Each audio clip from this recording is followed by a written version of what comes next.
We have here a diffusion equation with inhomogeneous boundary conditions. We know, as we do for other diffusion equations, that we have an answer of the form u of x comma t. But because we have inhomogeneous boundary conditions, we know that in this case we have a solution which has both a steady state solution and a homogeneous solution. We call these us for the steady state solution and ud for the homogeneous solution. First, we look at the steady state solution.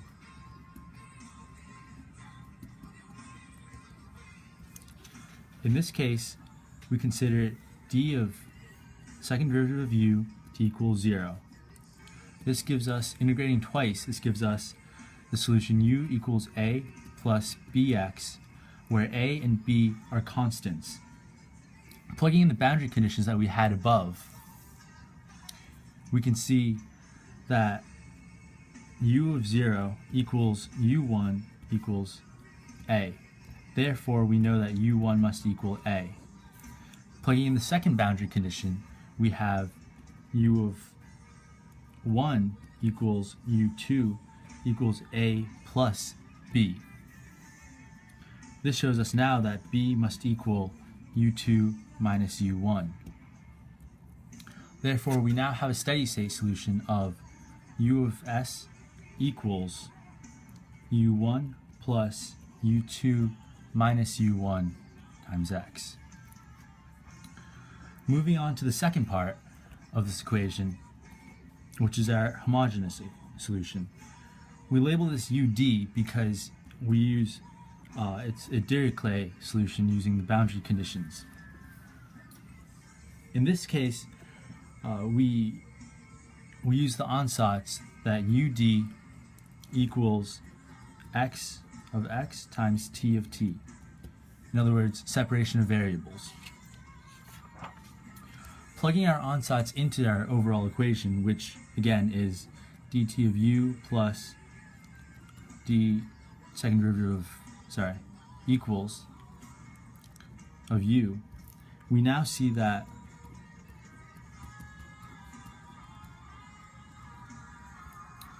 we can rewrite this after we divide through by t and x as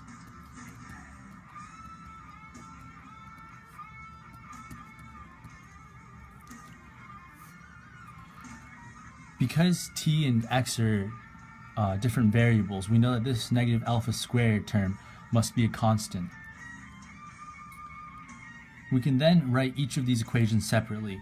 First, looking at the t term, which gives us t prime equals negative alpha squared times t, or t prime plus alpha squared t equals 0.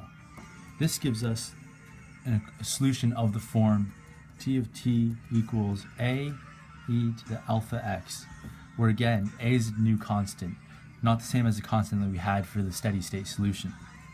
Looking at the x term, we now have x double prime equals negative alpha squared over d times x. This gives us x double prime plus alpha squared over d times x. And then we have a solution of the form x equals b cosine alpha over root d times x plus c sine alpha over root d times x. Again, b and c are constants, and again, these are new constants, not the same as the ones that we had in the steady state solution.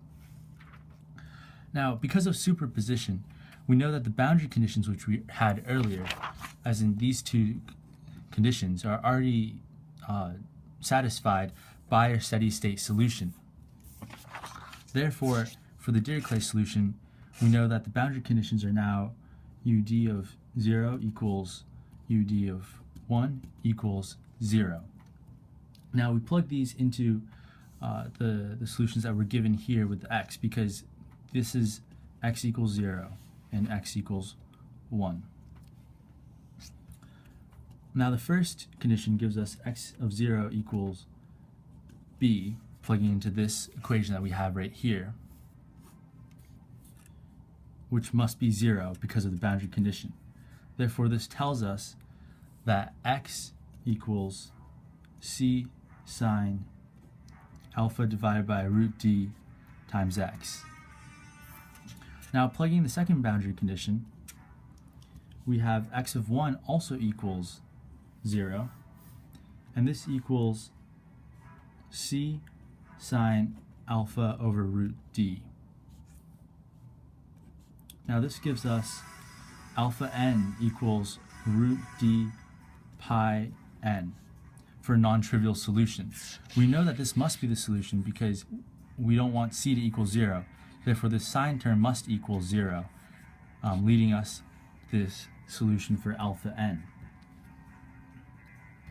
This alpha n also works for the t solution that we have earlier.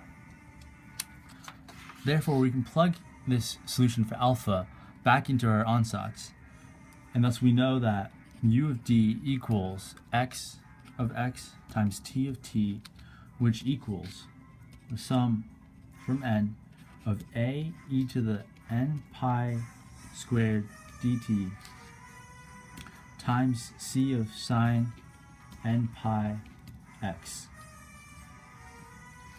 We can also combine these two constants into one new constant, which we will call a of a bar. And this gives us sum of n of a bar times e to the n pi squared dt sine n pi x. And now for our final solution, we know that u of x comma t equals u of s plus u of d. In other words, the steady-state solution and the Dirichlet solution, which equals, as we mentioned earlier, the steady-state solution is u1 plus u2 minus u1 times x. So that gives us u1 plus u2 minus u1 times x plus the sum of a bar e to the n pi squared dt times sine of n pi x.